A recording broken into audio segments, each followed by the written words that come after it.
Hello everyone, स्वागत है आपका अभी क्लासेस में।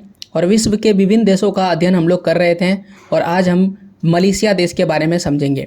इसके पहले मैंने आपको ओमान देश के बारे में पढ़ाया है, नहीं देखे हैं तो नीचे डिस्क्रिप्शन में आपको लिंक मिल जाएगा, वहाँ से आप देख सकते हैं। आइए शुरुआत करते हैं। सबसे पहले तो यह समझते हैं कि मलेशिया देश कहाँ पर अवस्थित है। तो मलेशिया एशिया में अवस्थित है, यानी कि एशिया महादेश में है। कोई भी देश किसी न किसी महादेश में अवस्थित होता है, तो पहला सवाल आता है कि किस महादेश में है, तो हमारा जवाब आएगा एशिया महादेश में है मलेशिया। आप नक्शा में देख सकते हैं, अगर आप नक्शा में गौर से देखें तो मलेशिया दो द्वीपों में बटा हुआ है और एक भाग पूर्व दिशा की ओर है और एक भाग जो है वह पश्चिम की दिशा की ओर है, और दोनों के अलग अलग नाम हैं। वही अगर हम लोग भारत से, यहाँ पर नक्शा में सही कर देता हूँ अपने प्यारे भारत का, ओके, ये पार्ट अब जम्मू कश्मीर का हिस्सा है अपने भारत का, ओके। तो अगर हम भारत से इस ओर आएंगे, ये जो दिशा है हम इसे दक्षिण पूर्व की दिशा कहते हैं, तो भारत से दक्षिण पूर्व की दिशा में ही आपको मिलेगा मलेशिया देश। और मलेशिया जो है वो एशिया के दक्षिण पूर्व दिशा में अवस्थित है। तो महादेश पूछेगा तो आपको बताना है एशिया, और पूरी तरह से दिशा पूछेगा तो हमें बताना है दक्षिण पूर्व एशिया में अवस्थित है। और साफ साफ देख सकते हैं ये दो भागों में बटा हुआ है और दोनों ही भाग मलेशिया कहलाता है, हालांकि दोनों का अलग अलग नाम है। तो अब देखते हैं इसे जूम करके बड़े से नक्शे में। बीचों बीच है इसका दक्षिण चीन सागर, और दक्षिण चीन सागर की एक तरफ है पूर्व दिशा और एक तरफ है पश्चिम। तो जो भाग पश्चिम दिशा की ओर है, ये वाला, इसे हम लोग प्रायद्वीपीय मलेशिया के नाम से जानते हैं, और जो दिशा पूर्व दिशा की ओर है उसे हम लोग पूर्वी मलेशिया के नाम से जानते हैं। अब जो पूर्वी मलेशिया है उसे आप गौर से देखिए, जितना आपको जो भाग दिख रहा है, ठीक है ना, शेडेड रीजन में जो दिख रहा है, जो रंगीन भाग दिख रहा है, उतना ही मलेशिया का पार्ट है, पूरा का पूरा नहीं है, ठीक है ना। जितना मैं आपको घेर रहा हूँ लाल रंगों से, उतना ही भाग है। अब ये पूरा का पूरा मलेशिया नहीं, इस पूरे का नाम है बोर्नियो द्वीप, और इस बोर्नियो द्वीप में इतना सा ही भाग, जितना आपको पिक्चर में दिख रहा है, इतना ही भाग मलेशिया का भाग है, और नीचे जो बचा हुआ भाग है वो इंडोनेशिया का है, ठीक है ना। तो ये इंडोनेशिया देश है, और ऊपर वाला कौन है, मलेशिया। तो एक यहाँ पर बोर्नियो द्वीप है, इसमें इंडोनेशिया और मलेशिया दोनों है। अब आपको समझ में आ गया होगा। अब थोड़ा सा देख लेते हैं इसकी राजधानी है कुआलालंपुर। अब सवाल आता है कि कुआलालंपुर किस में है, पूर्वी मलेशिया में है या प्रायद्वीपीय मलेशिया में है। तो आप देख सकते हैं कि ये प्रायद्वीपीय मलेशिया में अवस्थित है, यहाँ पर है कुआलालंपुर।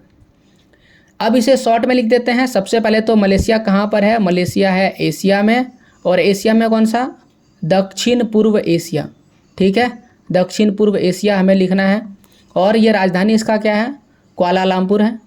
क्षेत्रफल की अगर हम बात करें तो क्षेत्रफल ये 3,30,803 वर्ग स्क्वायर किलोमीटर में फैला हुआ है।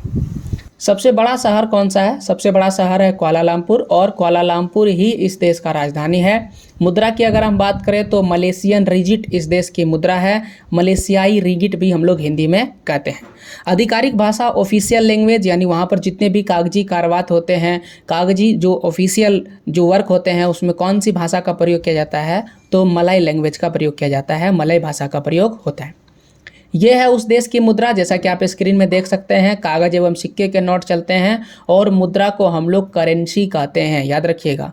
तो अगर आपके पास एक मलेशिया का रिगिट है, यानी एक मलेशिया का मुद्रा है, तो आपको इंडिया के 18.19 लगभग 18.5 रुपये मिल जाएंगे। यानी जो मलेशिया की मुद्रा है, मलेशिया की मुद्रा मजबूत है हमारे देश के मुकाबले में। यानी आपको एक मलेशिया का रुपया लेने के लिए आपके पास 18 रुपये से प्लस पैसे होने चाहिए। अब हम लोग समझते हैं जो इनके आसपास समुद्र कौन सा है, ताकि हम इसे और आसानी से समझ सके। तो समुद्र की बात करते हैं तो सबसे पहले तो बीच में देख लीजिए दक्षिण चीन सागर है। हालांकि दक्षिण चीन सागर जो है वो प्रशांत महासागर का भाग है, ओके। अब देखिए दक्षिण चीन सागर के एक और फैला हुआ है पूर्व दिशा में और एक पश्चिम दिशा में, ये मैं पहले ही आपको एक्सप्लेन कर चुका हूँ। इसके अलावा यहाँ पर आपको एक चीज़ याद रखना है कि एक देश है इंडोनेशिया, और इंडोनेशिया और मलेशिया के बीच में एक सागर है, और ये बहुत ही सकरा सागर है जो इन दोनों देश को जोड़ता है, और इन दोनों के बीच में ये जल है, इसलिए हम इसे जल संधि कहते हैं। अब इस जल संधि का नाम क्या है? तो इस जल संधि का नाम है मलक्का। तो याद रखिएगा, इंडोनेशिया और मलेशिया देश के बीच में जो जल संधि है उसका नाम है मलक्का जल संधि, या फिर हम लोग हिंदी में एक और नाम बोलते हैं मलक्का जल डमरू मध्य। अब इसका अंग्रेजी भी जानना आपको जरूरी है, स्ट्रेट ऑफ मलक्का के नाम से जानते हैं। अब यहाँ पर एक और समुद्र है, यहाँ पर सागर है जिसका नाम है नतूना सागर, ठीक है, यहाँ नतूना सागर। तो ये सागर भी अवस्थित है इनके बीच में, आसपास ही है। एक और सागर की मैं बात करूँ तो यहाँ पर लिख सकते हैं एक खाड़ी है जिसका नाम है गल्फ ऑफ थाईलैंड, यानी थाईलैंड की खाड़ी, ये भी इन्हीं के पास है। और यहाँ पर सुलू सागर अवस्थित है, और यहाँ पर है सेलेबस सागर। और यहाँ पर देख सकते हैं एक देश है जिसका नाम है फिलीपींस, और ये है इंडोनेशिया, और सॉरी माफ़ कीजिए, ये है मलेशिया। और ऊपर में कौन सा देश है? फिलीपींस, ठीक है। तो ये जो फिलीपींस है और जो मलेशिया है, इन दोनों के बीच में भी एक जो है संधि है, जल संधि है, इसका नाम है सेलेबस जल संधि, सेलेबस जल संधि। तो जल संधि क्या होता है? जल से जुड़ा हुआ दो जमीनी भाग को जल संधि कहते हैं, सेलेबस स्ट्रेट। तो ये हो गया इनके सागर के बारे में। अब हम लोग देखते हैं पड़ोसी देश के बारे में। मलेशिया के टोटल 8 पड़ोसी देश हैं, याद रखिएगा। और ये जो 8 पड़ोसी देश है 2 तरह में बटा हुआ है। एक ऐसा है जो भूमि से जुड़ा हुआ है, जमीनी, जिसे हम लोग भूमि सीमा कहते हैं, और कुछ ऐसे है जो समुद्र से जुड़ा हुआ है जिसे हम लोग समुद्री सीमा कहते हैं। तो ये समुद्री सीमा और भूमि सीमा को जोड़ दिया जाए तो 3 देश ऐसे हैं जो भूमि से जुड़ा हुआ है, और 5 देश ऐसे हैं जो समुद्र से जुड़ा हुआ है।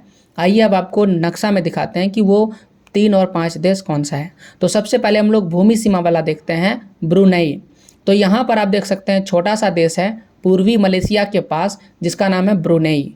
तो ब्रुनई जो है वो पूर्वी मलेशिया के साथ टच है, और आप देख सकते हैं ये स्थलीय सीमा से जुड़ा हुआ है। अब बात करते हैं इंडोनेशिया के बारे में। तो आप देख सकते हैं यहाँ पर इंडोनेशिया है। अब बोलिएगा इंडोनेशिया तो टच नहीं कर रहा है, लेकिन यहाँ टच कर रहा है। आप देख सकते हैं ज़मीन से जुड़ा हुआ है, यानी कि मलेशिया और इंडोनेशिया दोनों एक दूसरे को ज़मीन के साथ टच करते हैं। तीसरा देश देख लेते हैं, थाईलैंड है, और ये रहा थाईलैंड देश। आप देख सकते हैं यहाँ मलेशिया को टच कर रहा है ज़मीन से। तो ये हो गया 3 वो देश जो भूमि सीमा के साथ जुड़ा हुआ है। अब हम लोग देखते हैं समुद्री सीमा के साथ साझा करने वाले बॉर्डर।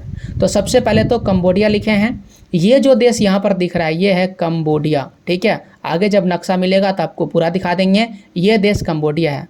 तो यहाँ पर है मलेशिया, इसके बीच में सागर है, और ये है कंबोडिया। तो आप मलेशिया से कंबोडिया जा सकते हैं, लेकिन आपको चाहिए पानी वाला जहाज़ लेना पड़ेगा।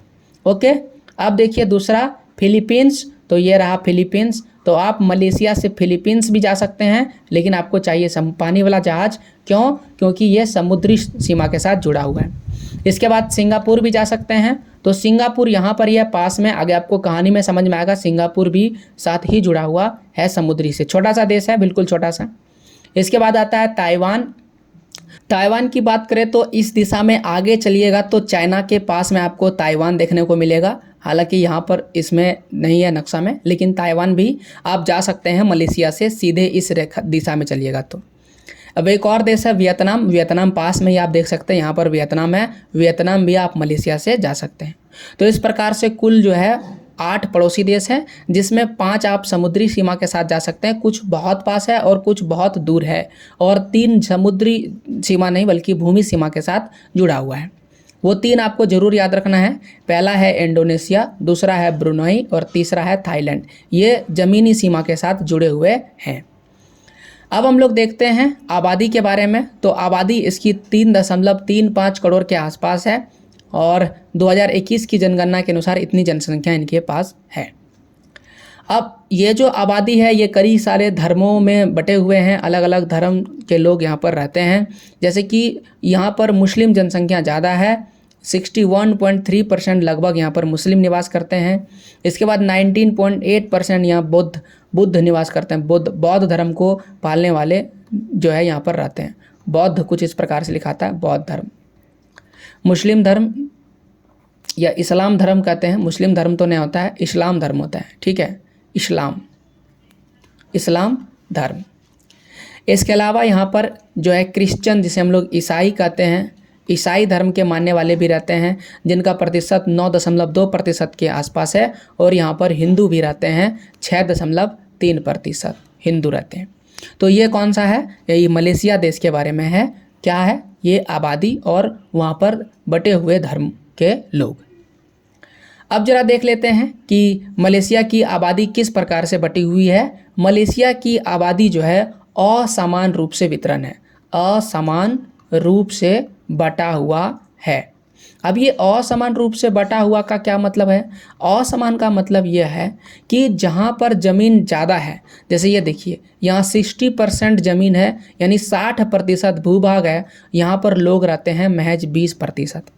और ये 40% ज़मीन है और यहाँ पर लोग रहते हैं 80%। यानी 80% जो आबादी है वह 40% ज़मीन पर रहते हैं, और जो 20% आबादी है वह 60% भूभाग पर रहते हैं। इसीलिए इसकी जो जनसंख्या है वह असमान से रूप से वितरित है। अब सवाल है कि ऐसा क्यों हो रहा है, तो इसका दो जवाब है। देखिए, एक तो ये जो प्रायद्वीपीय मलेशिया वाला भाग है, यहाँ पर ही ज़्यादा विकास होता है, और पहले ही मैं बता चुका हूँ कि इसकी राजधानी जो कुआलालंपुर है वह प्रायद्वीपीय मलेशिया वाला भाग में ही है। तो राजधानी के आसपास लोग रहना ज़्यादा पसंद करते हैं, इसीलिए यहाँ पर आपको बढ़िया बड़े बड़े शहर देखने को मिलेंगे। यहाँ पर समुद्र तट भी अच्छे सुंदर तरीके से हैं, और आकर्षक यहाँ पर वर्षावन में भी वर्षावन देखने को मिलता है। इन सब कारणों से ज़्यादातर लोग इस क्षेत्र में रहना पसंद करते हैं, और इसीलिए यहाँ पर 80% यानी देश के 80% लोग इस प्रायद्वीपीय मलेशिया वाला भाग में रहते हैं, जो पूरे देश का 40% जमीन का भाग है।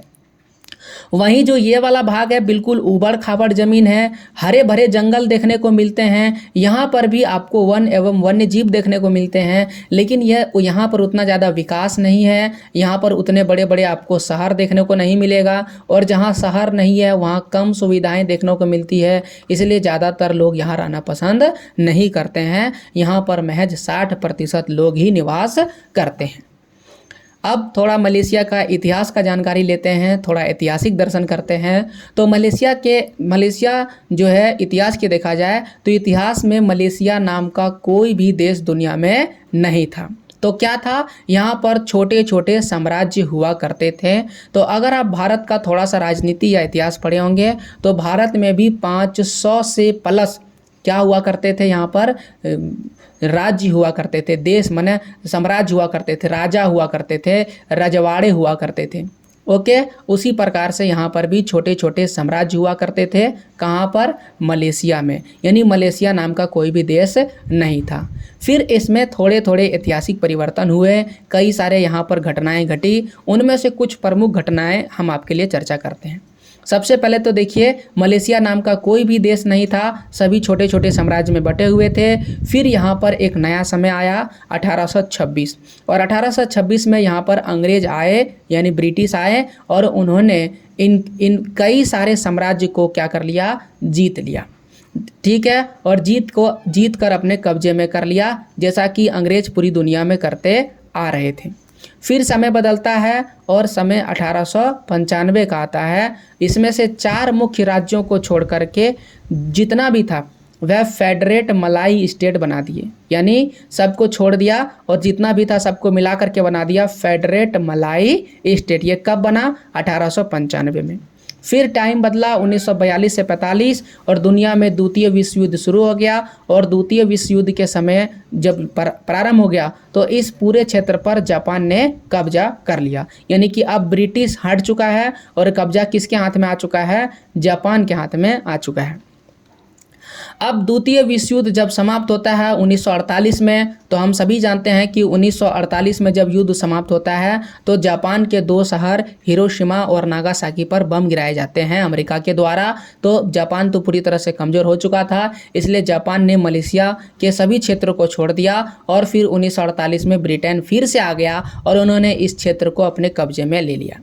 अब चूंकि 1948 का वह टाइम है जब भारत जैसे देश भी आज़ाद हो चुके हैं, 1945 में ही हमें जो है आज़ादी की शुरुआत हो चुकी थी और 47 में पूरी तरह से हम आज़ाद हो गए हैं। तो 48 आते आते इन लोगों को भी लगा कि हमें आज़ादी चाहिए और यहाँ पर शुरू हो गया स्वतंत्रता संघर्ष। तो स्वतंत्रता के लिए संघर्ष 1948 के बाद शुरू हो गया था।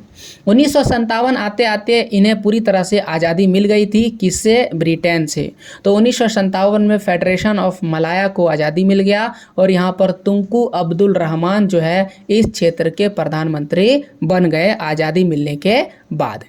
आगे की कहानी देखा जाए तो 1963 में सहबक, सारावाक और सिंगापुर इस क्षेत्र को मिला दिया गया और बोला गया ये फेडरेशन ऑफ मलेशिया है। और इस प्रकार से यहाँ के लोगों ने ही मिलकर के फेडरेशन ऑफ मलेशिया बना दिया। लेकिन बाद में कुछ दिनों के बाद सिंगापुर के लोगों को लगा कि मैं तो मलेशिया का भाग नहीं हूँ और इसीलिए ये पूरी तरह से अलग होना चाहें और इनको पूरी तरह से अलग कर दिया गया। यहाँ पर छोटा सा मलेशिया है और 1965 में सिंगापुर जो है मलेशिया से अलग हो गया पूरी तरह से। तो सिंगापुर पहले मलेशिया के साथ था, जैसे कि पाकिस्तान भारत का ही पार्ट है। तो उसी प्रकार से सिंगापुर भी मलेशिया का था, लेकिन ये बाद में पूरी तरह से अलग हो गया। तो पहले इसमें 14 राज्य हुआ करते थे और अब इसमें केवल 13 राज्य बचे। अब आपसे पूछा जाएगा कि सिंगापुर कब जो है मलेशिया से अलग हुआ। तो एग्जैक्ट डेट आप याद रखिएगा, 9 अगस्त 1965 को सिंगापुर जो है वो मलेशिया से अलग हो गया। अब आप इस वीडियो को देखिए और इस वीडियो में आप आसानी से देख सकते हैं कि ये पूरा का पूरा भाग जो है मलेशिया का है और इस मलेशिया के प्रायद्वीपीय मलेशिया वाला जो भाग है, जैसा कि मैंने आपको नक्शा में दिखाया है, उसमें से ही जब आप दक्षिण की ओर आइएगा तो छोटा सा आपको मिलेगा सिंगापुर। ओके, और ये सिंगापुर, यही वो नक्शा है, आप देख सकते हैं, ये है सिंगापुर। जैसा कि आप देख रहे हैं ये सिंगापुर का छोटा सा भाग है, ये भाग भी आएगा और यही भाग जो है उससे अलग हो गया। तो सिंगापुर ज़्यादा बड़ा देश नहीं है, ये छोटा सा ही देश है जो मलेशिया से ही अलग हो गया। अब इतना सारा चीज़ हो गया इसके इतिहास के बारे में, किस प्रकार से ये बना, किस प्रकार से इसमें सिंगापुर बाद में हट गए। अब आइए थोड़ी और जो है समझते हैं जातीय दंगे। तो मलेशिया में जाति के आधार पर दंगे होने लगे। समय के साथ इसमें कई परिवर्तन हुए। यहाँ पर मलेशिया के जो मूल निवासी थे मलेशिया, उनकी जनसंख्या तो ठीक थी, लेकिन यहाँ पर बाहर के लोग जैसे चाइनीज यानी कि चीनी लोग यहाँ पर आकर के बसे और यहाँ पर इनकी संख्या 24.6% और कई भारतीय भी यहाँ पर बसे थे 7.3% और कई अन्य देश के लोग 0.7% थे। मलेशिया के लोग की संख्या ज़्यादा थी, लेकिन समस्या ये हो रहा था कि बाहर देश से आए हुए लोग तेज तर्रार थे और जितनी भी सरकारी नौकरी वगैरह होता था उनमें ही ये बाजी मार रहे थे।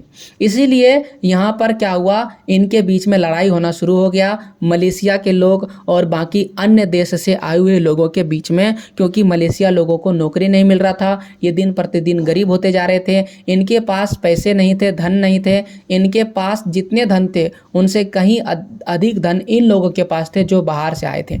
यानी ये लोग अमीर दिख रहे थे और ये लोग क्या दिख रहे थे, गरीब। तो इस प्रकार से इन्हें लगा कि हम अपने ही देश में गरीब हो रहे हैं जबकि बाहर के लोग हमसे ज़्यादा धन कमा रहे हैं। इसलिए ये लोग आपस में ही लड़ने लगे, यहाँ पर झगड़े होने लगे और इस प्रकार से मलेशिया में शुरू हो गया जातीय दंगे। अब इस समस्या को सुलझाया गया और इसके लिए शुरू किया गया आरक्षण, यानी कि कोटा प्रणाली लाया गया। तो मलेशिया में जो कोटा प्रणाली लाया गया 1971 में सरकार ने व्यवसाय, शिक्षा और सिविल सेवा में मलेशियाई लोगों के लिए एक न्यूनतम कोटा लागू कर दिया। 1973 में मलेशियाई सरकार ने एक सकारात्मक कार्रवाई कार्यक्रम लागू किया। 1971 में इन्होंने जो है ये न्यूनतम कोटा लागू किया और 1973 में और ज़्यादा सुदृढ़ कर दिया और उसमें बोला गया कि 45% जो भी सरकारी चीज़ है वो दूसरे देश के लोगों को मिलेगा और 55% वो मलेशिया के मूल लोगों को मिलेगा। यानी मलेशिया के लोगों को ज़्यादा मान सम्मान होने लगा। सरकारी स्कूल, कॉलेज, सरकारी नौकरियों, यानी जहाँ पर भी जो सरकारी संस्थान था उनमें केवल मलेशिया के लोगों को लिया जाने लगा और बाकी जो बाहर से आए हुए हैं, चाहे आप चीन से आए हुए हैं या भारत से आए हुए हैं, उनको कम लेने लगा। इस प्रकार से इनकी आमदनी घट गई और धीरे धीरे जो है ये अभी वैसे नहीं कि ऐसा नहीं कि ये लोग छोड़ के चले गए, ये लोग भी रह रहे हैं, लेकिन हाँ अब ये मलेशिया के लोगों का प्रभुत्व बढ़ने लगा और इन लोगों को अब ज़्यादा मुश्किलों का सामना करना पड़ रहा है, वहाँ पर रहने में ज़्यादा संघर्ष करना पड़ रहा है, क्योंकि इनका केवल 45% ही हिस्सा है, 55% मलेशिया के लोगों का है। और यहाँ पर प्राथमिकता वाला सिस्टम आ गया। प्राथमिकता का मतलब होता है सबसे पहले मलेशिया के लोगों को ही मिलेगा, बचेगा तब बाकी लोगों को मिलेगा।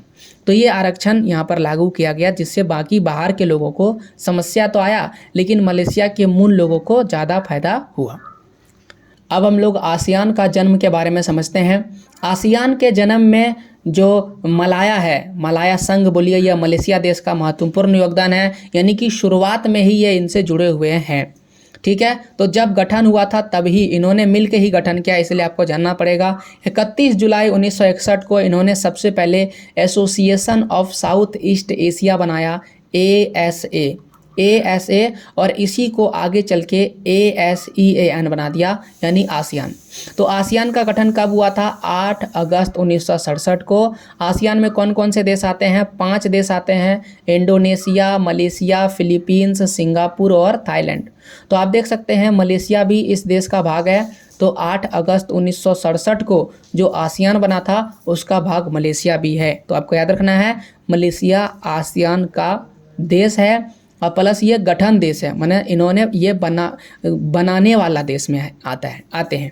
ठीक है, तो ये हो गया आसियान के बारे में। अब आपको एक व्यक्ति के बारे में पढ़ना है, वो है महातीर। तो उनका फ़ोटो आप देख सकते हैं, ये कुछ इस प्रकार से है। और भी फ़ोटोज़ यहाँ अवेलेबल है, ये फ़ोटो है और ये भी फ़ोटो देख सकते हैं इनकी पत्नी के साथ। हालांकि ये यंग है और ये ओल्ड है, बूढ़े। ठीक है, तो पुराने फ़ोटो है। क्या इनका योगदान है? देखिए, जब देश जो है ये कई बार जो मतलब कि 2 बार ये प्रधानमंत्री बन चुके हैं देश के, इसलिए इनका नाम जरूरी है। तो पहली बार जब बने as the 7th prime minister, उसके बाद द 4th प्राइम मिनिस्टर। तो जब ये 4th टाइम बने थे 1981 में, 1981 में, तो ये 2003 तक इस देश के प्रधानमंत्री रहे मलेशिया के।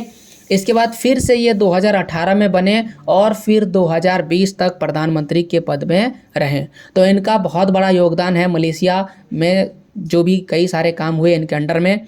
जैसे कि महातीर मोहम्मद प्रधानमंत्री बनते हैं 1981 में। स्थानीय कम्युनिस्ट विद्रोहियों ने सरकार के साथ शांति समझौते किए, तब महातीर ही प्रधानमंत्री थे। सारावाक कम्युनिस्ट विद्रोहियों ने सरकार के साथ शांति समझौते किए, तब भी महातीर ही जो है प्रधानमंत्री थे। सुल्तानों ने कानूनी छूट खो दी, यानी जो सुल्तान हुआ करता था उनको कई तरह के कानूनों में छूट दिया जाता था, वह सारा उनको ख़त्म कर दिया, यानी वो भी कानून के नज़र में आ गए। तभी भी प्रधानमंत्री कौन थे? महातीर ही थे। इसलिए इनके शासनकाल में कई सारे दंगे हुए, कई सारे जो है गृह युद्ध का माहौल बन गया था। तो ये सारा इनका ही शासनकाल में हुआ था। तो इनका नाम महत्वपूर्ण है मलेशिया के इतिहास में। अब आने वाले समय में जो मलेशिया है वो खुद को और ज़्यादा डेवलप करना चाह रहे हैं और खुद को सेमीकंडक्टर हब के रूप में विकास करना चाहते हैं। तो ये है सेमीकंडक्टर, और इस प्रकार के कंडक्टर को वो ज़्यादा से ज़्यादा बनाएंगे ताकि और भी जो साउथ ईस्ट एशिया जो एशियन कंट्रीज़ है उनके तरह ये भी और ज़्यादा विकास कर सकेंगे। ये है मॉडर्न जो है सेमीकंडक्टर, इस तरह से सेमीकंडक्टर आ जाता है। यह था मलेशिया देश के बारे में। उम्मीद करते हैं आप पूरा लास्ट तक वीडियो देखे होंगे और बेहतर तरीके से समझे होंगे। ऐसे और वीडियोज़ के लिए चैनल को सब्सक्राइब करें और साथ ही साथ मेरे अभी क्लासेस डाउट और अभी क्लासेस ऑब्जेक्टिव चैनल को भी सब्सक्राइब करें। पूरा वीडियो देखने के लिए आपका बहुत बहुत धन्यवाद।